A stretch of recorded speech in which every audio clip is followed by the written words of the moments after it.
Hi, good morning everyone. So, meron po akong ipapakita sa inyo. Pero bago po ang lahat, please like, share, and subscribe po natin si Kuya Bal Santos Matubang at Edna Vlog at Kalingap Rob. So, ito po ay gumagawa po ako ng lumpia. So, iba po ang meat na ginamit ko, minced pork. Yan po, isushow ko po sa inyo.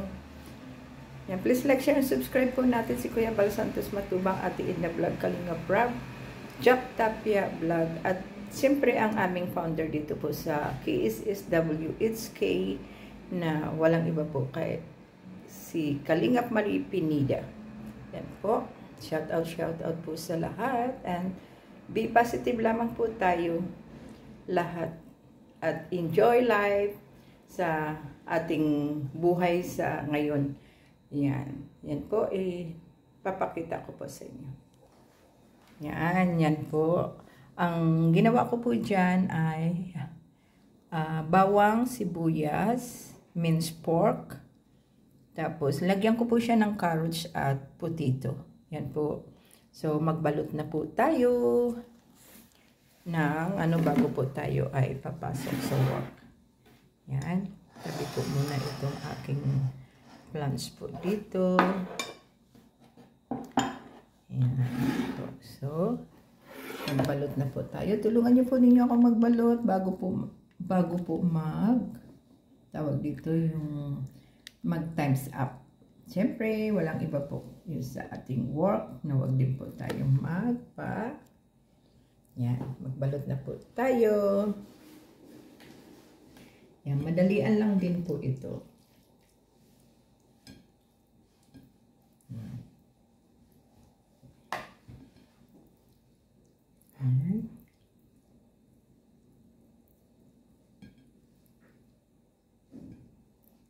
So, ang ginamit ko pong parang double yata to. Never mind. Ayan.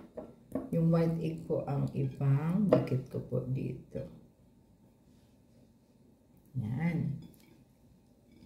So, ganyan po ako magawa ng lumpia. Saan po kaya ilalagay ito?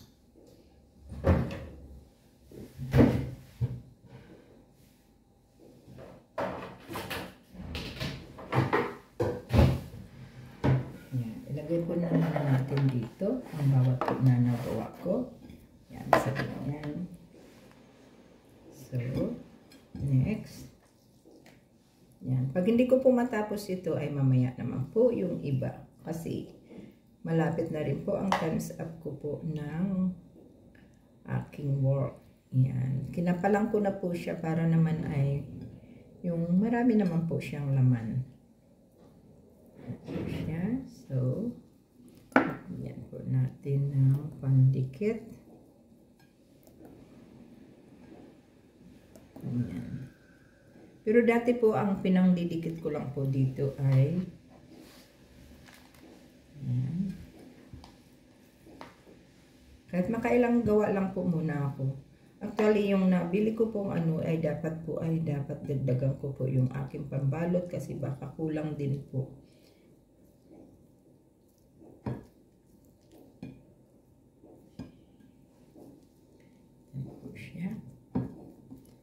Yan, para tapos po tayo ng makarami.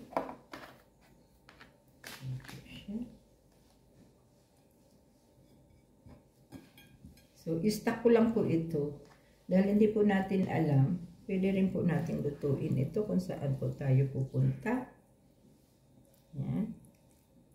Well, sobrang napadami ko po yata. Napadami ko po yata. Yan. Kailangan ay lagyan po siya nating pangdikit. Yan.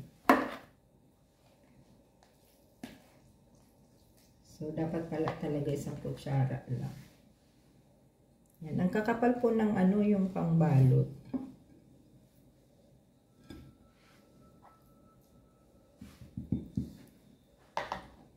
Yan.